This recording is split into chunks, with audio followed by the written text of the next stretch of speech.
pensando que era sábado, mas é domingo.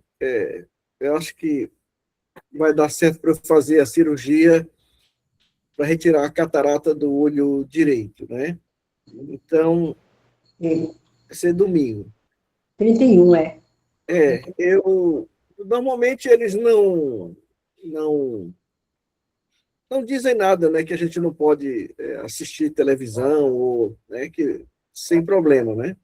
Uhum. Eu acho que quinta-feira nós vamos ter o nosso estudo novamente, né?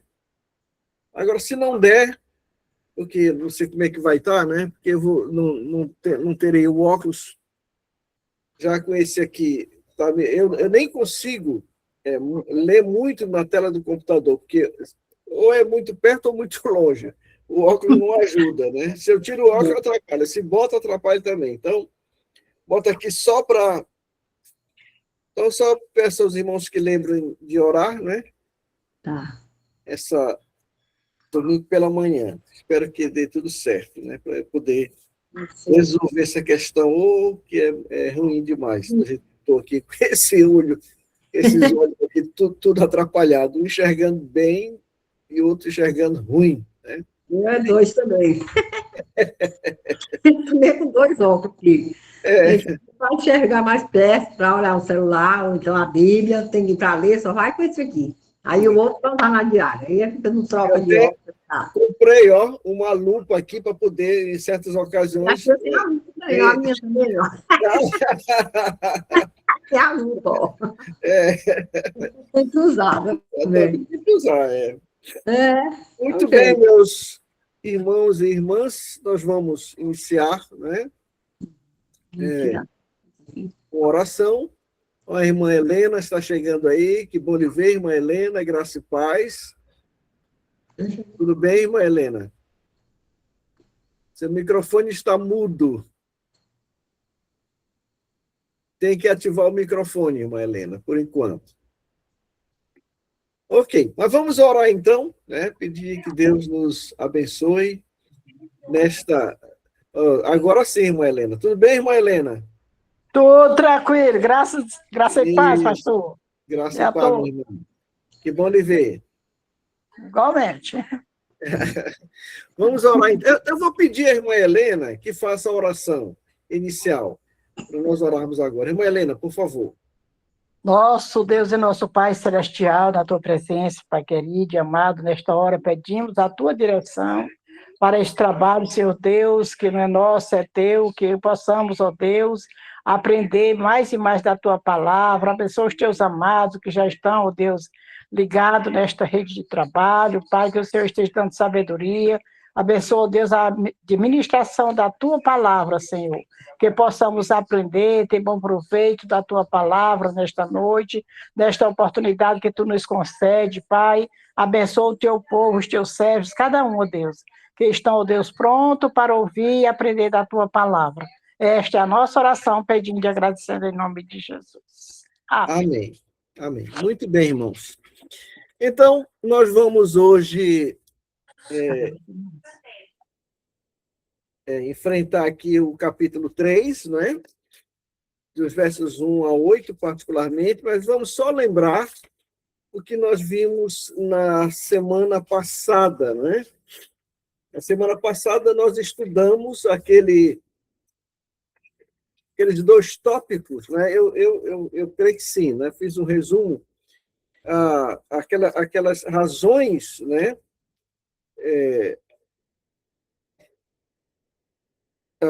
Vamos dizer assim, razões que o judeu pensava que, por ter determinadas coisas, ele estaria isento do julgamento de Deus, né?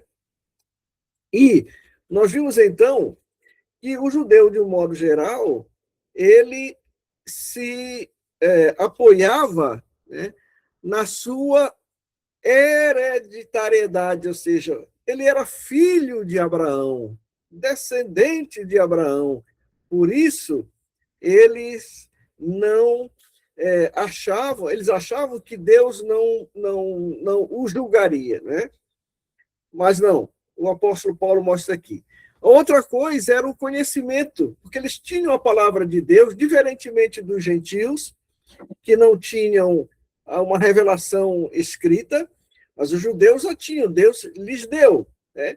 Então, eles disseram, oh, nós temos a palavra de Deus, então está resolvido o problema. Não. E a outra coisa era a questão da circuncisão, né?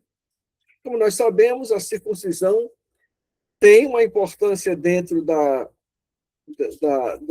tratamento de Deus com o seu povo, como marca externa, né, na carne da aliança que Deus fez com Abraão, né? Uma aliança incondicional em que Deus tomou toda a iniciativa de fazer aquilo que ele prometeu, né? Sem que a nação de Israel estivesse, vamos dizer assim, obrigada a cumprir, né? Então, lembremos isso. Então, a lei não pode proteger o judeu do julgamento, né? Que era a coisa que eles se estribavam, né? A circuncisão não vai proteger os judeus do julgamento, e o ser descendente de Abraão também não vai proteger o judeu do julgamento, né? Então, isso nós já vimos aqui no capítulo 3, do capítulo 2, me perdoe, né? Do versículo 17 até o 29.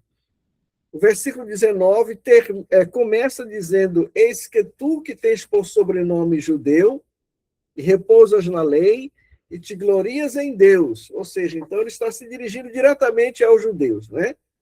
E ele termina este capítulo e esse texto no verso 29, mas eu vou ler o 28 e 29, e que o apóstolo Paulo diz assim: porque não é judeu o que o é exteriormente, ou seja, apenas por ter a marca no seu corpo, a circuncisão,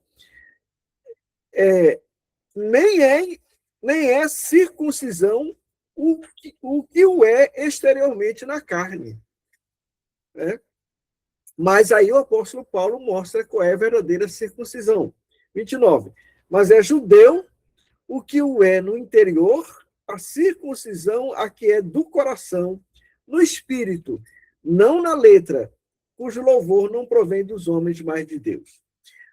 Quero enfatizar mais uma vez que não é que a circuncisão na carne não tivesse importância. Tinha, e lá no Antigo Testamento nós vamos ler, quando Deus determinou a circuncisão como marca externa da aliança com Abraão, ele disse que aquele que não tivesse, que não se recusasse a circuncidar,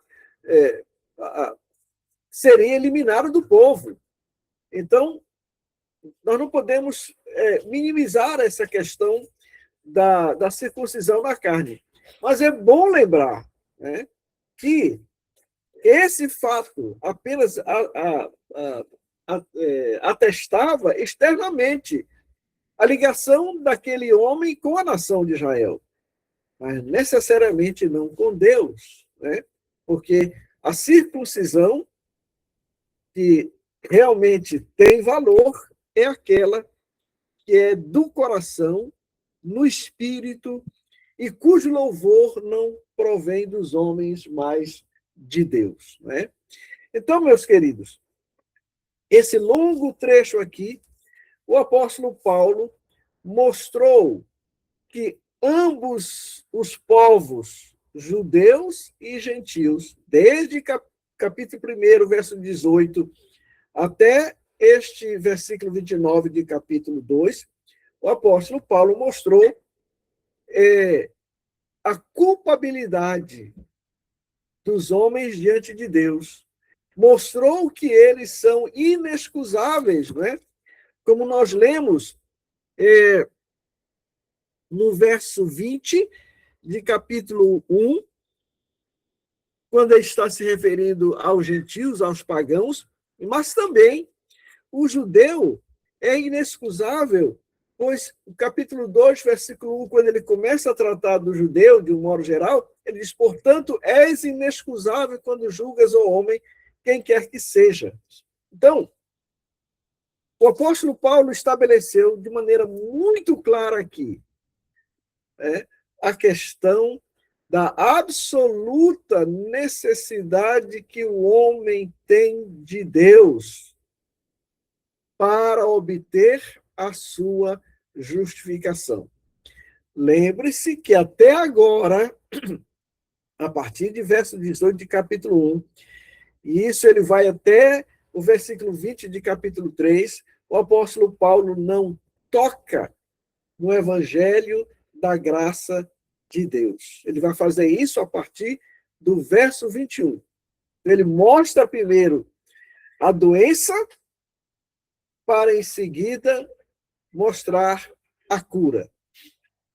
Ok? Então, até o verso 20 de capítulo 3, o apóstolo Paulo está mostrando a doença. Mas a partir do verso 21, do capítulo 3, ele vai começar a explanar o evangelho da graça de Deus, né? Mas é interessante, meus amados irmãos, aqui, é isso que nós vamos olhar hoje, ainda aqui brevemente, né? Porque antes de chegar lá na exposição do evangelho da graça, que volta a dizer, que se começa a aparecer no verso 21 do capítulo 3, então nós temos esses 20 versículos anteriores aqui, em que o apóstolo Paulo antecipa objeções dos judeus. Eu digo o seguinte, seria óbvio esperar que o judeu faça essa exposição do apóstolo Paulo aqui, colocando o judeu no mesmo pé de condenação, sob o mesmo juízo que o gentil ou que o pagão, né, como nós chamamos de modo geral, era de esperar que o judeu esperneasse. Então, Paulo antecipa aqui, né, o que estou chamando de 4 objeções que os judeus naturalmente fariam em defesa própria, depois de ouvirem que estão condenados ou sob o juízo de Deus. Volto a relembrar aos irmãos.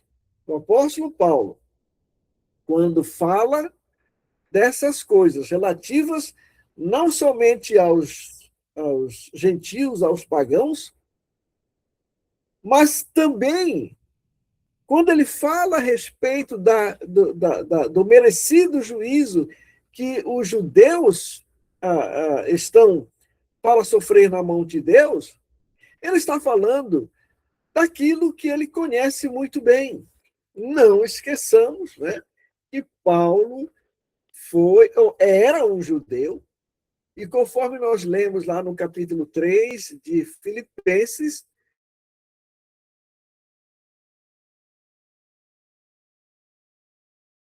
as riquezas que ele chamou na carne, ele vai mostrar, né, que ele conhecia muito bem os seus patriotas, como eles pensavam, o que eles faziam, né? Então, com essa visão que o apóstolo Paulo antecipa, disse, eu já sei o que eles vão dizer. Eu tenho ouvido isso já em outras ocasiões, quem sabe, né? E aqui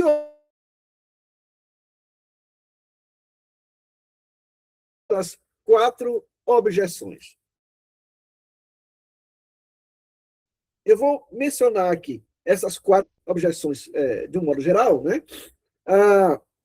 E depois a gente vai dar uma olhadinha em cada uma. Nós não vamos demorar muito, porque elas realmente, o apóstolo Paulo, praticamente,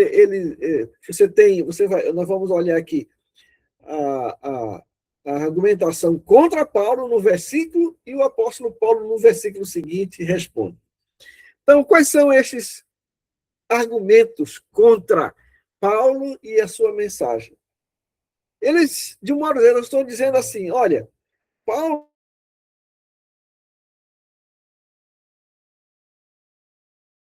dados por Deus aos israelitas.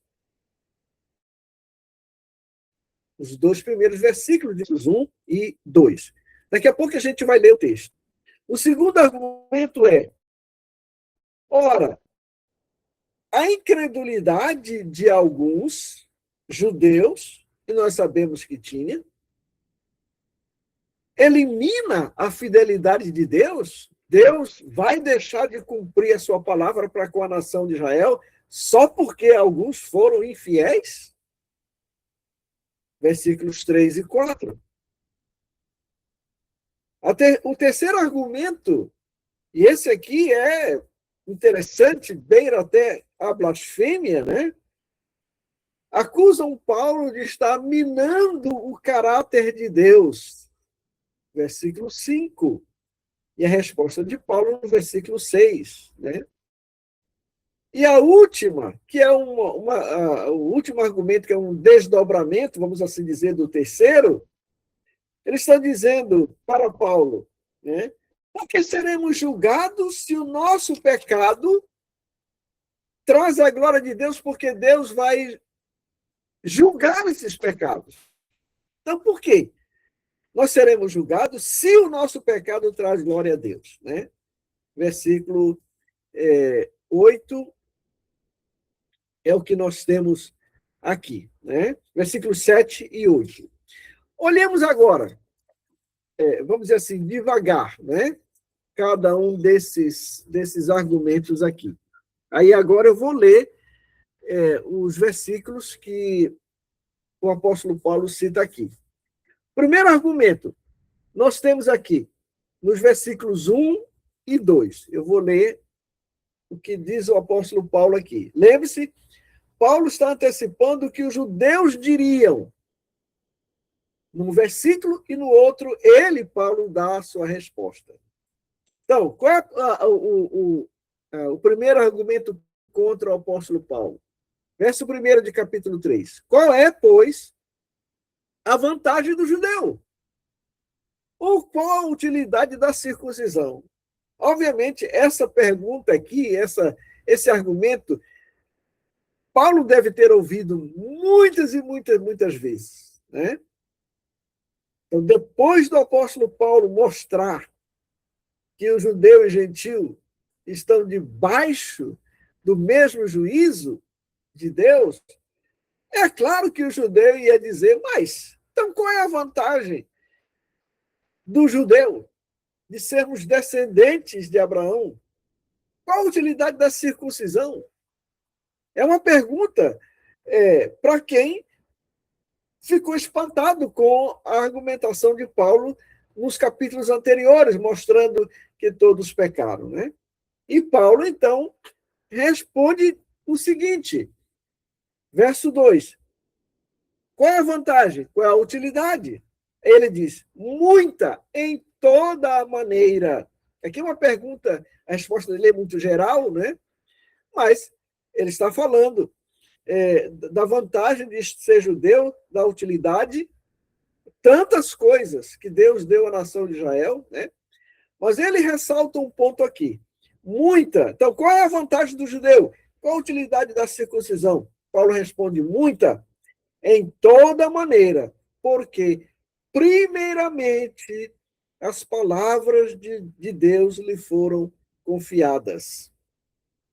Algumas versões da Bíblia, ao invés de usar aqui palavras de Deus, falam dos oráculos de Deus, ou seja, a mesma coisa, é a palavra que Deus deu a Israel através de Moisés, dos profetas, dos salmos, etc. Né? Então, essa é um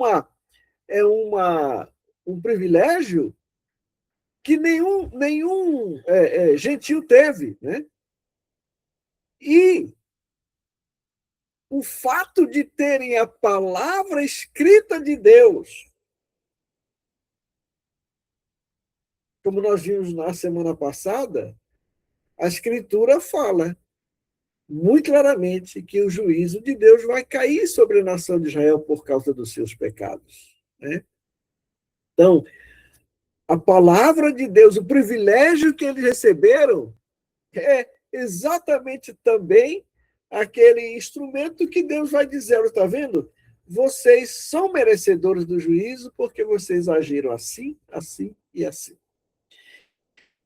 Então, o privilégio que Deus deu à nação de Israel e que se tornou uma coisa, vamos dizer assim, ruim. Não em termos da coisa em si, mas do uso ou da falta de uso que os judeus fizeram, da obediência ou da desobediência em relação à palavra de Deus. Passemos agora para o segundo argumento. O apóstolo Paulo certamente ouviu isso muitas vezes, dizendo: Paulo, você menospreza as promessas de Deus, né? Olha o que diz aqui o versículo 3 e o versículo 4. O versículo 3 é a argumentação do judeu. Versículo 4, a resposta. Qual é a argumentação do judeu? A segunda. Pois que, se alguns foram incrédulos, eles reconhecem isso, né? A sua incredulidade aniquilará a fidelidade de Deus. Então, eles estão dizendo que Paulo está negando as promessas de Deus à nação de Israel só porque alguns pecaram, então Deus retirou, Deus deixou de abençoar a nação de Israel. Mas nós sabemos, né, que o apóstolo Paulo vai dizer lá nos capítulos 9, 10 e 11, quando ele vai tratar dessa questão, ele diz que os dons e a vocação de Deus são irrevogáveis para a nação de Israel.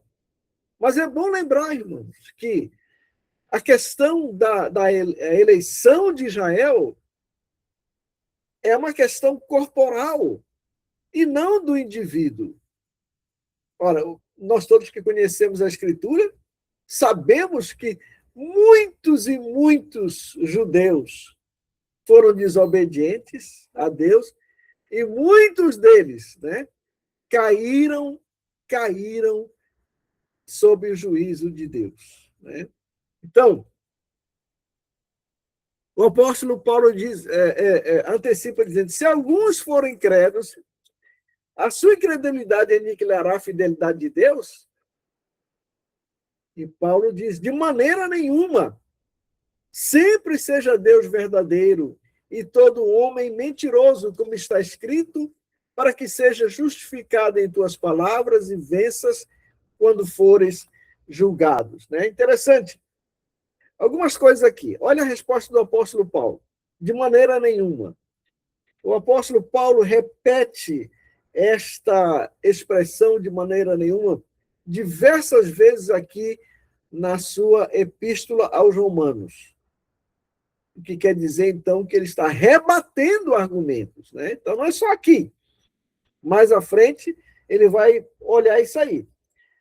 Nós temos aqui, no versículo 4, no versículo 6, no versículo 31 de capítulo 3, no verso 2 de capítulo 6, verso 15 de capítulo 6, versos 7 e 13 de capítulo 7, verso 14 de capítulo 9 e os versos 1 e 11 de capítulo 11.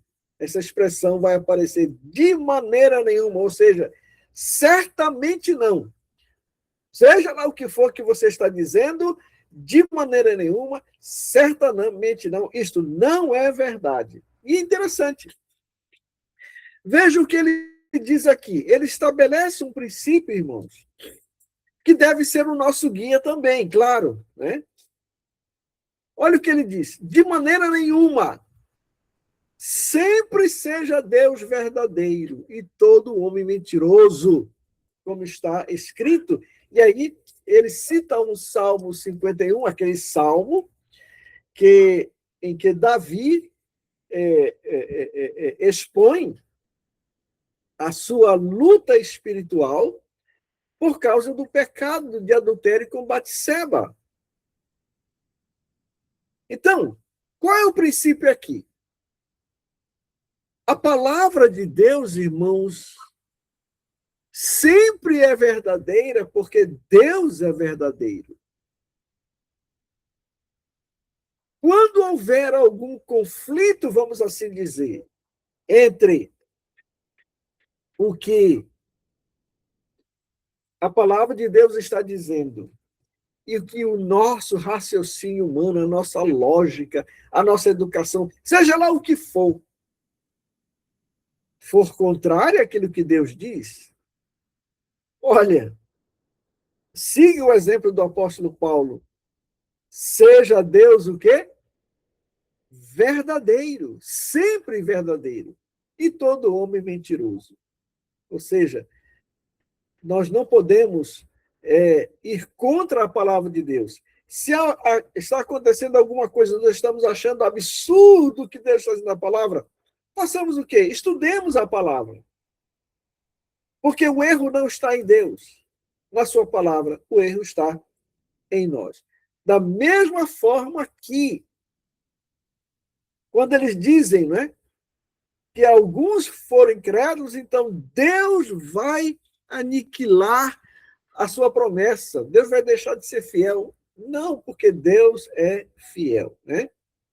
Então, citando o Salmo 51, ele diz: para que seja justificado em tuas palavras e venças quando forem julgados. Deus não mente. A sua palavra sempre é verdadeira e ele sempre está com a razão. Ok? Vamos ao terceiro argumento. Versículos 5 e 6. Qual é o argumento aqui dos judeus contra Paulo? Eles acusam Paulo de blasfemar. Olha só o caráter de Deus. Olha o que eles estão dizendo aqui. Versículos 5 e 6. Né? E se a nossa injustiça, a dos judeus, né? Os pecados cometidos, e se a nossa injustiça for causa da justiça de Deus, que diremos? Porventura, será Deus injusto trazendo ira sobre nós? Aí Paulo diz, fala como, ou seja, ele está só repetindo o que os judeus estavam dizendo. Né? Então, o que é isso aqui, meus amados irmãos? O sujeito estava dizendo, então, o seguinte, né? Ora, quando nós pecamos, Deus julga. E isso mostra a justiça de Deus. Né? Ora, se isso traz à lume a justiça de Deus, por que nós estamos sendo julgados? Olha, que raciocínio maluco, né?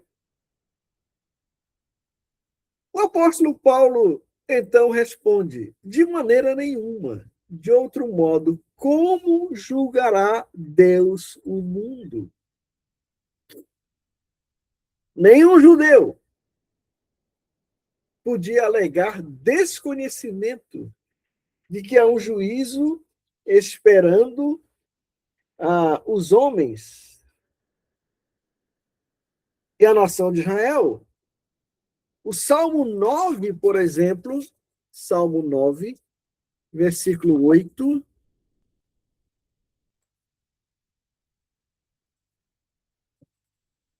Salmo 9, deixa eu achar aqui na minha Bíblia. Estou em livro de Jó ainda. Salmo 9, versículo 8. O salmista Davi diz assim. Vou ler o verso 7. Mas o Senhor está sentado perpetuamente. Já preparou o seu tribunal para julgar. Ele mesmo julgará o mundo com justiça, exercerá juízo sobre povos com retidão. O Salmo 96, no verso 13, eu estou lendo apenas alguns, irmãos, né? Diz assim,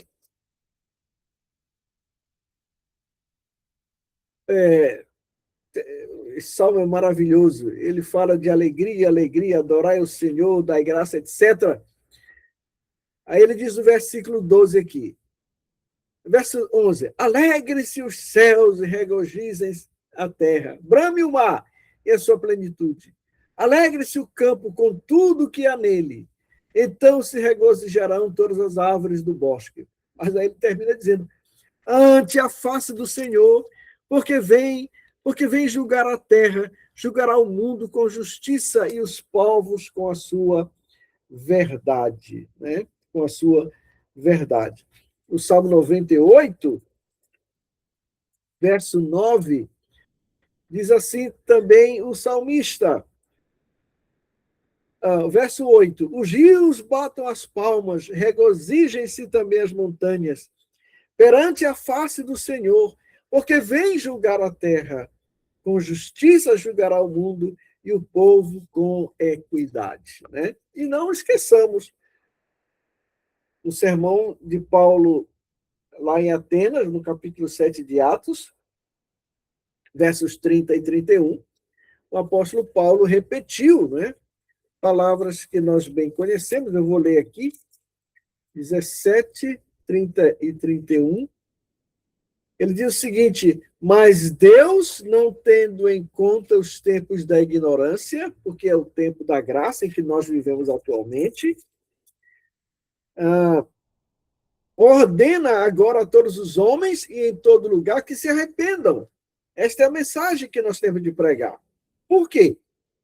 Porquanto tem determinado um dia em que com justiça há de julgar o mundo, por meio do homem que destinou, e que é Jesus, né?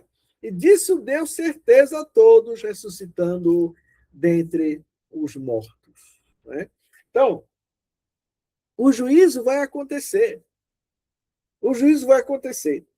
Então, se essa argumentação do judeu fosse verdadeira, Deus nos julga e isso mostra como ele é justo, então por que nós estamos sendo julgados? Isso é um raciocínio circular, né? E Paulo diz, então, Deus está impedido de julgar o mundo dessa maneira. Mas não é isso o que a palavra de Deus ensina. Deus julgará o mundo. E, finalmente, o quarto argumento, né? O apóstolo Paulo é acusado de contestar os caminhos de Deus. Olha, veja os versículos 7 e 8. Mas se pela minha mentira abundou mais a verdade de Deus para a glória sua, porque sou eu ainda julgado também como pecador? É decorrência do argumento anterior, né? Olha aí. A glória de Deus é manifestada no juízo também. Então, eles estão dizendo, por que sou julgado como pecador se isso traz glória para Deus? Ele não devia ficar satisfeito e não nos mandar para a condenação? E Paulo, então, responde dizendo no verso 8. Paulo está sendo irônico aqui, né? E por que não dizemos como somos blasfemados e como alguns dizem que dizemos? Façamos males para que venham bens. A condenação desses é justa. Estava dizendo o seguinte, olha, o fim é a glória de Deus.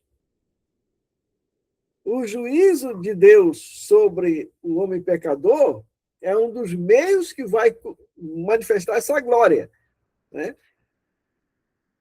Então, o que eles estão dizendo aqui? Olha, veja como é uma deturpação do argumento de Paulo. Os fins justificam os meios. Como muita gente por aí aceita esse tipo de raciocínio. Mas o apóstolo Paulo aqui não aceita isso, né? Ele diz claramente, né? E por que não dizemos?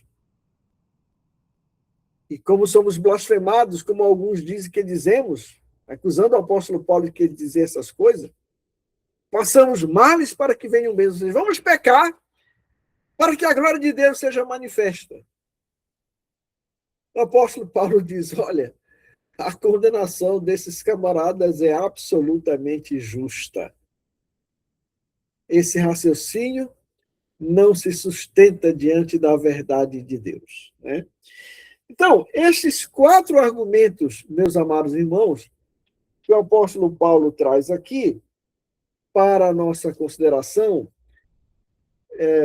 que são argumentos que Paulo certamente ouviu durante muito tempo, muitas vezes, por causa da sua pregação, por causa do evangelho da graça que a ele foi entregue para anunciar.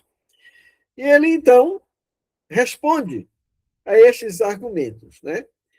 Muita coisa vai ser dita ainda lá nos capítulos 9, 10 e 11, quando o apóstolo Paulo tratar especialmente da nação de Israel. Mas aqui ficaram esses 4 argumentos, todos eles respondidos pelo apóstolo Paulo, tá?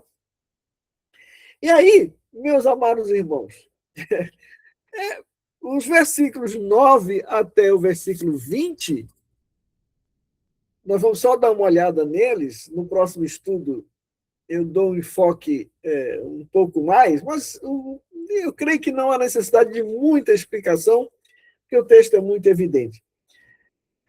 O apóstolo, aqui nesses versículos 9 a 20, depois de mostrar de maneira clara que judeus e gentios estão debaixo do juízo de Deus, que virá certamente através do Senhor Jesus Cristo, de responder à argumentação de judeus contra o ensino do juízo de Deus sobre todos, o apóstolo Paulo faz um arremate aqui, é uma conclusão. É como se ele dissesse assim, olha, vamos parar com esta conversa. Todo mundo é culpado. Todo mundo é culpado. E olha só, isso ele diz aqui no versículo 9, né? Pois que somos nós mais excelentes, ou seja, nós judeus, de maneira nenhuma. Pois que já dantes demonstramos, ou seja, os capítulos e versículos anteriores, o apóstolo Paulo demonstrou, de maneira nenhuma, pois já dantes demonstramos que tanto judeus como gregos, todos estão debaixo do pecado. Todos debaixo do pecado. Essa é a conclusão natural da argumentação de Paulo até aqui, né? Aí Paulo, então, faz essa acusação, né? Verso 9, a última parte.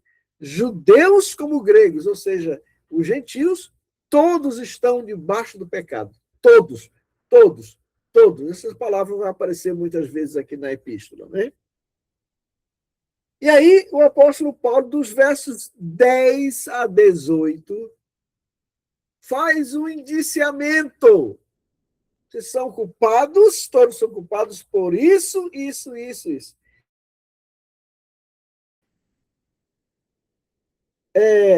Há 14 denúncias, se você contar, né? 14 denúncias que o apóstolo Paulo faz contra judeus e gentios. E esses textos aqui, de versículo 10 até o verso 18, todos eles são tirados da escritura que Deus dirigiu aos judeus. E que Paulo também está aplicando aqui a quem? Aos gentios. Eu vou apenas ler. Na próxima quinta-feira a gente trata um pouquinho mais isso aqui. Ele diz o seguinte, como está escrito, não há um justo, nem um sequer. Não há ninguém que entenda. Não há ninguém que busque a Deus. Todos se extraviaram e juntamente se fizeram inúteis. Não há quem faça o bem, não há nenhum só. Verso 3 agora. A sua garganta é um sepulcro aberto. Com as suas línguas tratam enganosamente. Peçonha de áspides está debaixo dos seus lábios, cuja boca está cheia de maldição e amargura. Os seus pés são ligeiros para derramar sangue. Em seus caminhos há destruição e miséria, e não conheceram o caminho da paz. Não há temor temor de Deus diante dos seus olhos. São 14 acusações. Depois você pode contar aí, né? E são retiradas de 7 partes da Escritura. Salmo 14, Salmo 5, Salmo 140, Salmo 50, Salmo 10, Isaías 59 e ainda o Salmo 136.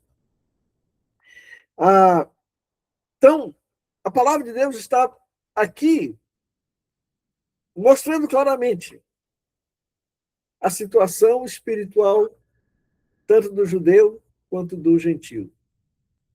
Por isso que eles precisam da salvação de Deus.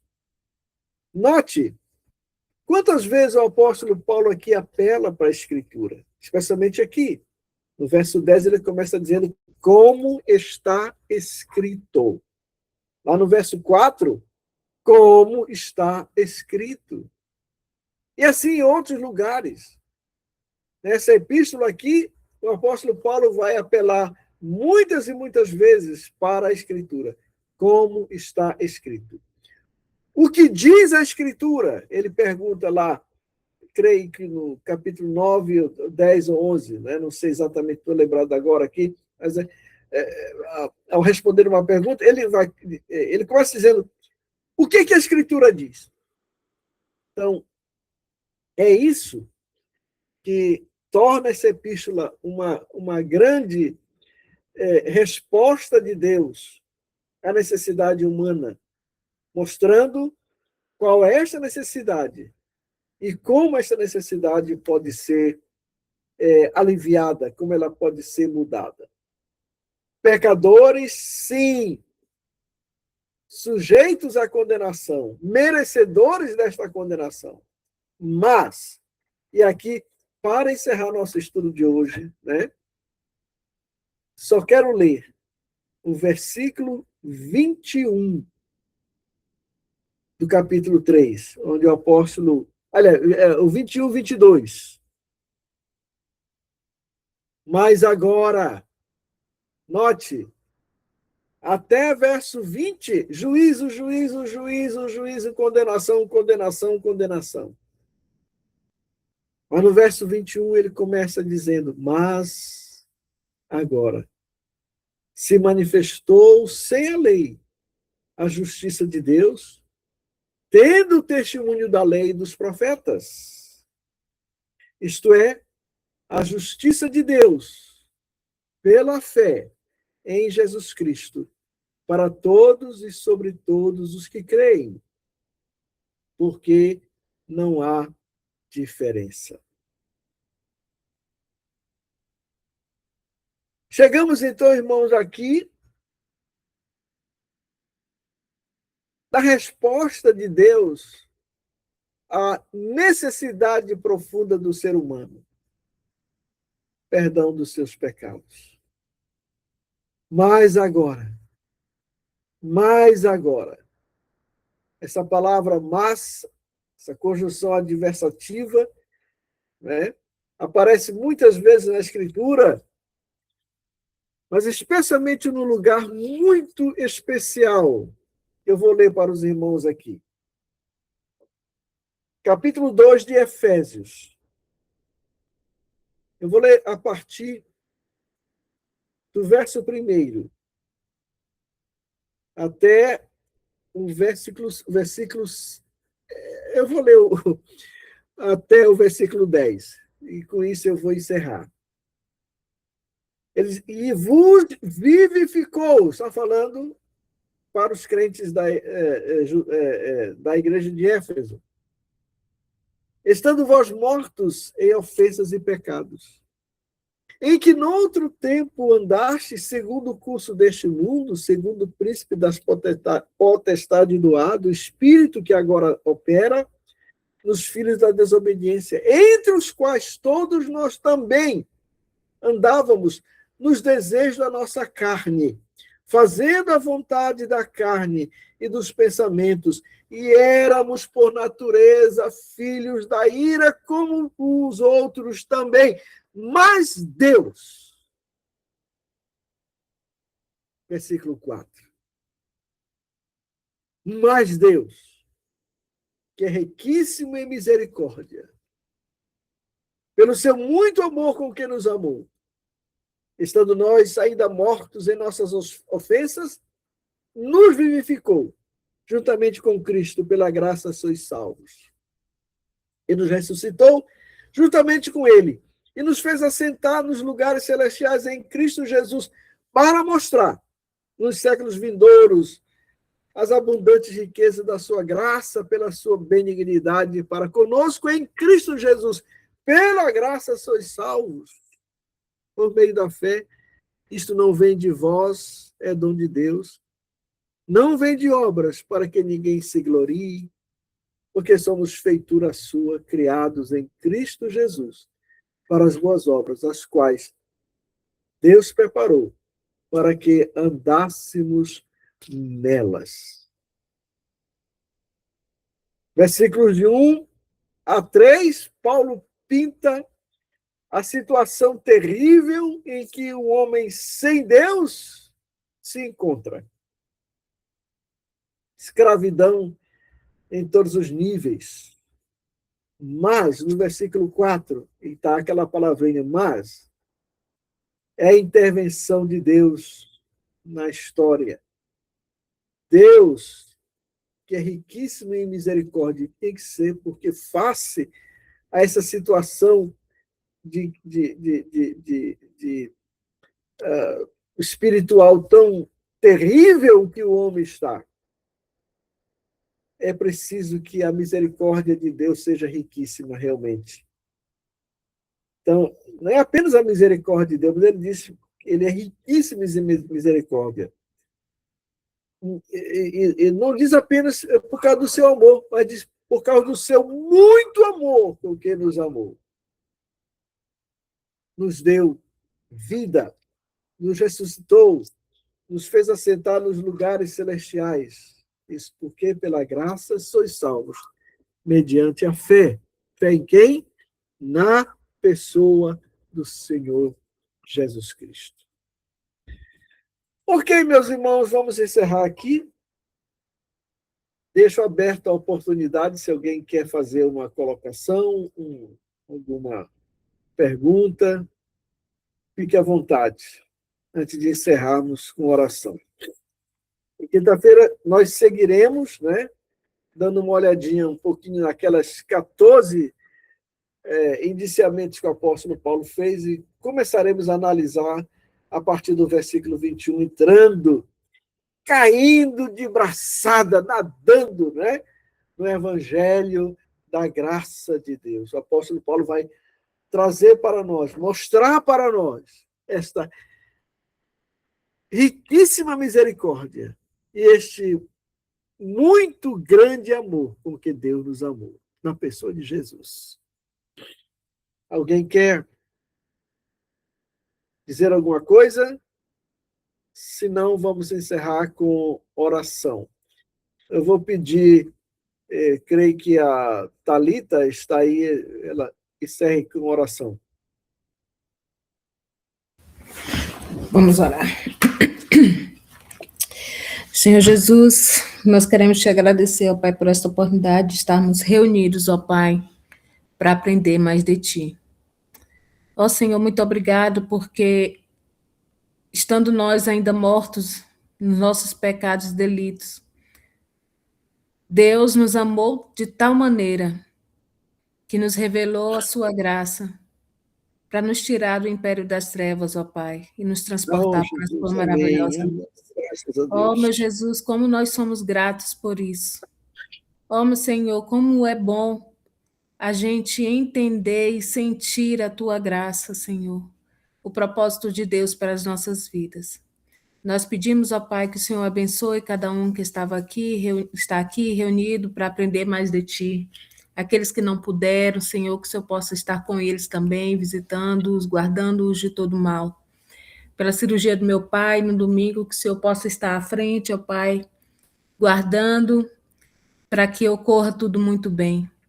Nós pedimos que o Senhor venha nos abençoar, ó Pai. Aumenta a nossa fé, guarda os nossos corações e mentes, para que nós possamos sentir a tua paz. Em nome de Jesus. Amém. Amém. Amém. Obrigado a todos. Eu só queria pedir ao pastor Demerval que nos dissesse um pouco sobre a sua saúde, irmão. Estamos melhor, pastor, graças a Deus. Ontem eu tomei a última